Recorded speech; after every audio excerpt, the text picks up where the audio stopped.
Thank you, ladies and gentlemen. Can I have a show of hands and find out how many people are involved in the development field in the developing countries? Okay.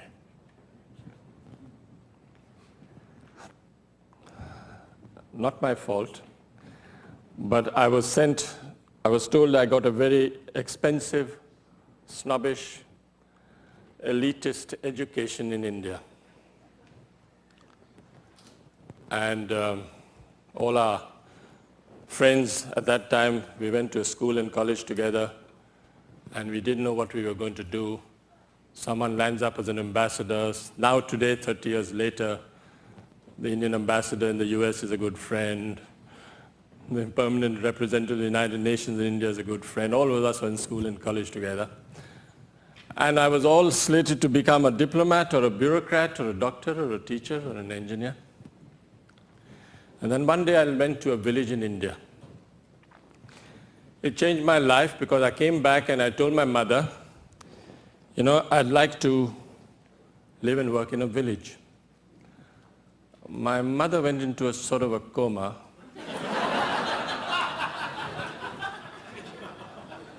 Because she said, you went to the best and most expensive school and college in India, and now what you want to do is to dig wells in the middle of the desert. How am I going to explain this to the family?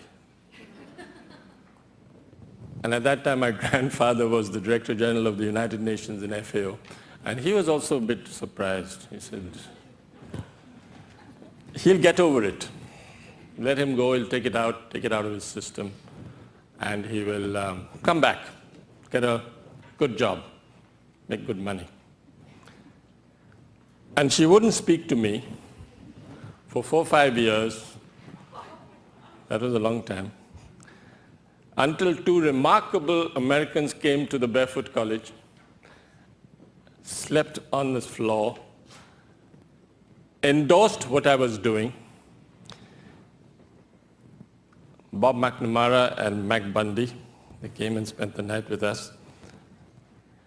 And they actually said that this was an approach which needs to be replicated everywhere. So for 5 years, I just dug, blasted wells, and that is where I had the vision of what a Barefoot College should be. It was the first time I'd ever lived and worked with the poor for 5 years. I went into a 100-feet well, blasted, came out, and for 5 years I was only doing that. And I met these extraordinary people, and I said, I'd like to start a college only for the poor.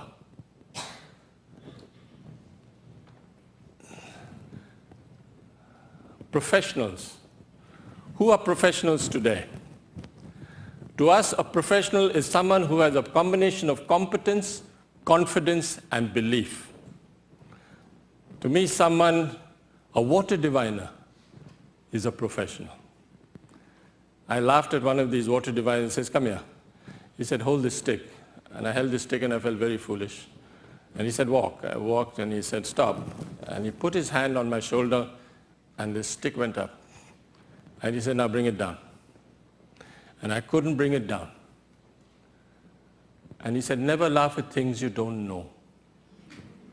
Never laugh at things you don't know. The professionals today in India are extraordinary people. Traditional midwives, for instance, for me is a professional. Half the Indian members of parliament today, God forbid, are still alive because of the traditional midwives today. So, I started in a village called Tilonia, which is in the middle of nowhere in the desert. I've been there for 35 years, 45 degrees centigrade in the summer, and sometimes it doesn't rain for 6 years. The water table when I was there was 50 feet, now it's 350 feet. And you don't know how lucky you are, ladies and gentlemen, with water. Why barefoot? Because it's millions of people live and walk barefoot. It's symbolic of the recognition and respect and importance that we give to the knowledge and traditional knowledge and skills of people today, which is in the village today, unrecognized, not applied, and they are there sitting and waiting for the application of this knowledge and skills. Why knowledge? Why college? Because it's a place for learning and unlearning. It's a place where you make mistakes. You have to make mistakes. It's a place where the learner is the teacher and the teacher is the learner. And it's a college which is only for the poor. So the poor said to me, please don't get anyone with a paper qualification into the college. We have had enough of people with high-powered paper qualifications. Let us do it on our own. So anyone who comes to the college does not get a degree or a diploma. He lives, trains, picks up a skill, carries on. It's a college which is unique because it's the one where we feel that you must demystify technology and you must decentralize right down to the community level. This is what we felt is the philosophy of the Barefoot College. So the first thing we did was to set an example by the Barefoot architects. This college was built by someone who still can't read and write. All done by traditional knowledge and skills. In 2001, the Barefoot architects of Tilonia got the Aga Khan Award for Architecture. But we had to return it because they said there must be an architect involved. I said there was an architect involved just to make the drawings, but everything else was made by the Barefoot architects of Tilonia. When we came to the roofs, all the women said, now clear out, all the men clear out of this campus, because we have a technology we don't want to share with the men. And they waterproofed the roofs of the campus using a technology which is hundreds of years old. Today, it was built in 1986, today it's still waterproofed. We don't know what they put there. There's a bit of jaggery, a bit of urine, a bit of everything, but this is hundreds of years old, this technology. Then the people said, why are you not using the traditional technology of rainwater harvesting? 1986, it was an unheard of technology.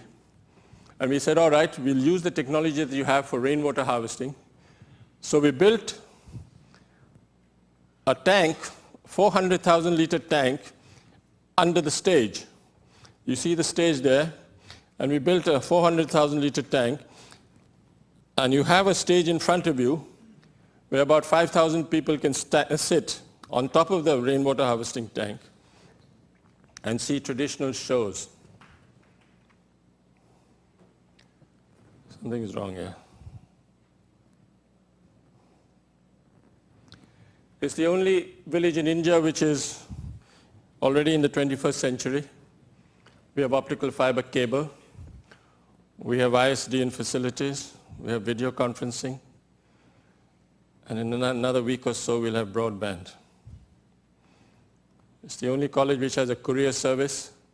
So if you buy some of our handicrafts, Tilonia.com, you'll be able to get any handicrafts within 7 days in the United States from this little village in Tilonia. And that's the Barefoot College, built at $1.50 a square foot. Traditional knowledge, traditional materials. And the first problem that we faced was water. So we adopted the technology of the people and started collecting rainwater on a very large scale. This is what you would find in the state of Rajasthan, over 100 years old, built by people who are not engineers, not architects, beautiful structures where the people would sleep on top and they would go right down and collect the rainwater from below. No architect and no engineer was involved in this. All done by the people themselves. So we said, why not extend this technology to the schools. Now you can see how stupid some of our engineers are. On the left, you allow the rain to go waste.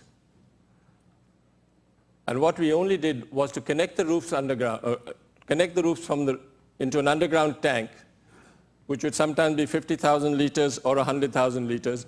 And there you would have water for at least 6 months of the year, when children would otherwise be walking for water for miles during school hours. So here you have managed to make water, potable water, accessible. Here's another one. And when the rainwater tank goes dry, then you fill it up with traditional water carriers down below with the camels. So it's never unutilized or unused. I'll just go quickly through this. Today, we have about 150 schools which have rooftop rainwater harvesting structures where we collect over 33 million liters of water. And only because of water, you find children coming to school. Because if you're in a brackish water area, I don't know if have you ever seen brackish water? If you wash your hair with brackish water, your hair stands up like this. You can't really bring it down. So, you have iron problems, fluoride problems, arsenic problems, all can be solved with rooftop rainwater harvesting. You just connect the roofs into an underground tank. Within $10,000, you can collect 100,000 liters and give accessible potable water for 6 months of the year. The biggest problem in India is the technology which engineers use of installing hand pumps which go dry 70% of the time. And no one thinks of groundwater recharge. So a very simple, again a people solution here, of how collecting surface water, filtering it from the top, and allowing it to go into open wells. This is a 100 feet deep open well where surface rainwater is being collected.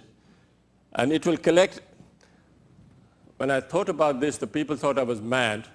They said, this is no way of groundwater recharge because this is going to contaminate the groundwater. And I said, no.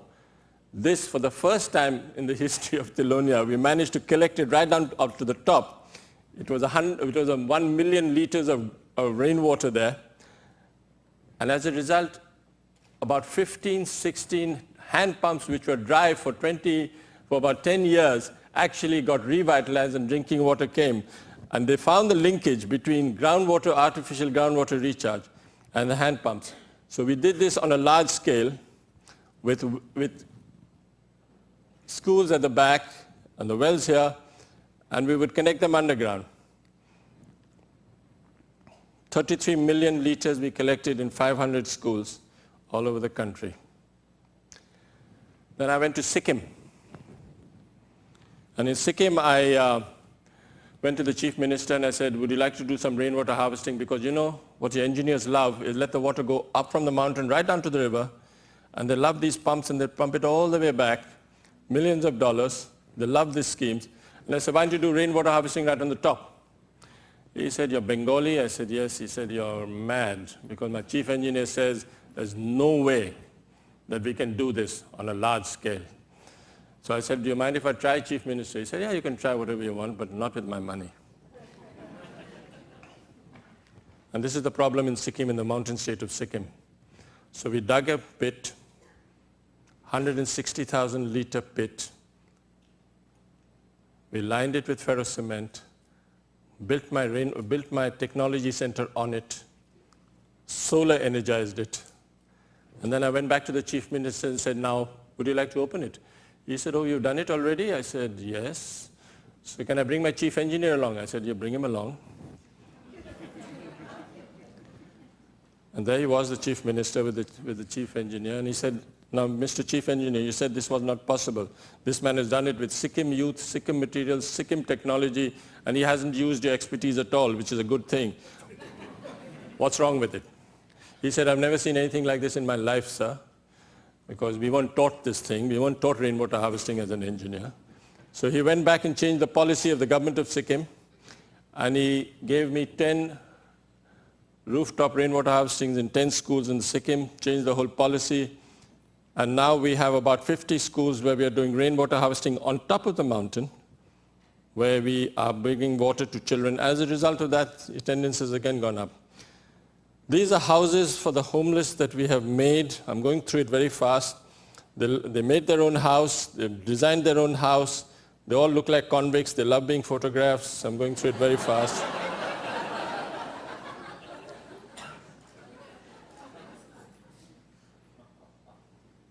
Then we came to Buckminster Fuller's geodesic dome. And someone told us it's very sophisticated. Something this requires a lot of expertise. So I went to my village blacksmith and said, would you like to copy it? And he laughed. He said, of course I can copy it. Nothing in it. So we're making these, we've got about 150 geodesic domes. Beautiful designs, look how they do it. There's a 50,000 liter tank under this meeting taking place. And you can see you can have a 6-meter dome, you can have a 10-meter dome, you can have a 3-meter dome, like this. These are 3-meter domes, internet cafe, milk booth, and you can also collect rainwater from the geodesic domes. We collect 270,000 liters up in the mountains in Uttar Pradesh, in Uttaranchal, where the whole center is self-sufficient. We have a pathology lab, which is in a geodesic dome. And these are physically challenged people who we just picked up and said, now in 6 months you're going to become a pathologist. They'd never seen and heard about pathology. But in 6 months, they started testing. This is the pathology lab. In 6 months, they started testing urine, sputum. In 10 rupees, they did a test, what would cost 300 rupees in Delhi. The Barefoot College is the only college which is fully solar energized. We have 40 kilowatts of panels on the roof. For the next 25 years, I have no problems with power. 20 computers, telephone exchange, electronic mail, photocopying machines, all run off solar. But the beauty is that the installation, fabrication, repair, and maintenance is done by someone who's done 6 years of primary school only. We don't allow anyone with a paper qualification to come into the college. I'm going fast because I'm running out of time. This is a solar cooker where we do some community cooking, all fabricated by rural illiterate women. And we get meals for 60 people twice a day with this solar cooker, made by these women, fabricated by these women. Women also fabricate the solar water heaters in the campus. And with this technology, we went all over India. We are solar electrifying, we will solar electrified 500 villages from Ladakh, which is in the north, to Sikkim, all along the 6,000 kilometers of the most inhospitable region of the world, with 500 barefoot solar engineers who look after sheep and goats and pashmina goats, but incidentally, repairing and maintaining solar panels. When we asked a woman, what was the benefit you found from solar electricity in Ladakh, where it was minus 30 below outside, she said, it's the first time I can see my husband's face in winter. How nice. This is another typical solar house, all in Ladakh. This is the first woman barefoot solar engineer, 5th standard pass. She can fabricate charge controllers, inverters, install solar units anywhere in India, and she is named Kamla, the first barefoot woman solar engineer. We have 37 all over the country. And I went to Afghanistan.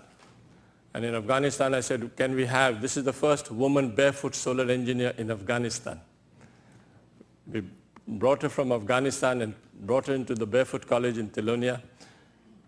And she went back last month and solar electrified the first village in Afghanistan all by herself. You know, the cost it took us to take 10 Barefoot solar engineers from Kabul, airfare, brought them to Telonia, 6 months training,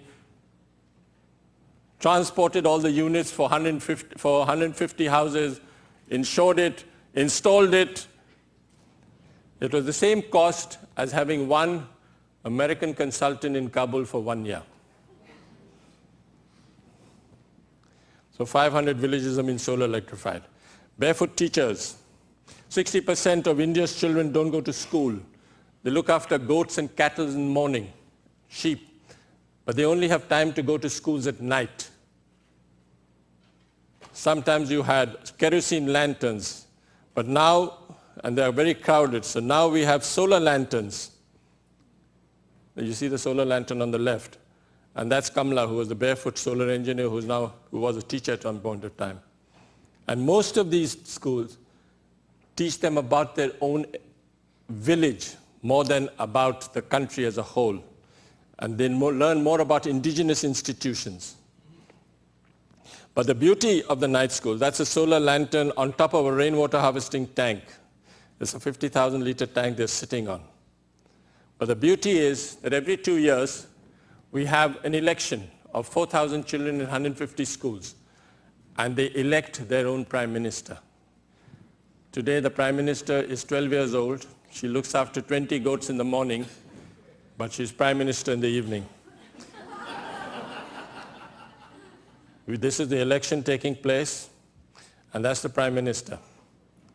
And if the prime minister, God forbid, should write on me a postcard saying this teacher is not working, he is fired. She has the power to hire and fire. This Mighty Mouse is the Speaker of the House. That's your cabinet meeting going on. Very serious, because we have cabinet sessions and we have to implement some of the decisions they take. And that's the cabinet parliament. Right on top is a geodesic dome where they meet. That's the cabinet. One major problem that we are facing is generating employment in rural areas. Potters, basket makers, handicraft workers, dyers, leather workers, blacksmiths, all out of jobs. Why? Because they are being replaced by plastics being made in urban areas. Potters are losing their jobs because of plastics. Leather workers are losing their jobs because of plastics. So there has to be a replacement. And that is why we have such a major handicraft section, generating employment, giving them alternative skills in the rural areas. This man, his name is Joachim Chacha, 300 years old. He knows, he's a psychoanalyst, he's a doctor, he's a teacher.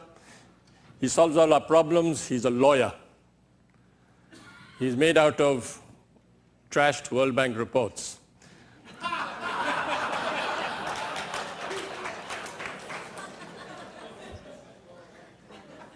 Those are trashed World Bank reports and MDG goals. We talk about, this is not entertainment, this is serious stuff. You tell them why you shouldn't beat your wife, why you should have minimum wages, why you should have safe drinking water, you should not pay less than the minimum wage. And this man once said, how much are you getting paid? He spoke to the women, and the women said, we're getting only 7 rupees. But the puppet said, you're supposed to get 10 rupees. What are you doing with 7 rupees? They said, what do we do about it? They said, go to the national highway and lie down on the road and stop all the trucks, and then everyone will start getting attention and all the bureaucrats will get worried. So they started walking towards, next day they started walking towards the road and started trying to lie on the highway and stop all the trucks. And the puppet said, what are you doing? They said, but you said if we lie down on the road, then we might get more money. We said, no, that's not the way to do it. Why don't you write a letter to the Chief Justice of India under public interest litigation? You heard Mr. Mehta yesterday talking about public interest litigation. So they wrote a very longish petition to the Chief Justice, and the Chief Justice called the government of Rajasthan and said, what are you doing? Why are you paying them less wages? They said, you know, there's an act which says that if there's a crisis, you should pay less wages. He said, this is a cockeyed act. When there's a crisis, you should pay more money. Why less money? So there was a constitutional judgment for the history. where the Supreme Court of India passed a judgment saying that wherever there is a crisis, wherever there is a famine, you should pay the minimum wage of the state. And in the history of independent India, no one has ever paid money back to the women. And when you ask the women, what happened, where did you get all this information from? They said, from this puppet, Joachim Chacha. That's all, our puppet, very powerful. Wherever there's a high percentage of illiteracy, the traditional media is very strong. So in Rajasthan, traditional media is very strong. Transparency and accountability. We started asking questions, where do you know where your money is coming from? And they said, no. Do you know how the money is being spent? No. So then we started a campaign 9 years ago about the right to information, where we had a public hearing where people asked questions about how the money was being spent. And corruption cases came out of the woodwork, how much corruption was taking place. 70% of the money was being wasted, was being embezzled. But for the first time, when you had a public hearing like this, the public officials were humiliated, were shamed, and in the history of India, never has a politician returned money. And this time, in front of everybody, 3 politicians said, I'm sorry, I actually embezzled the money and here's the money back.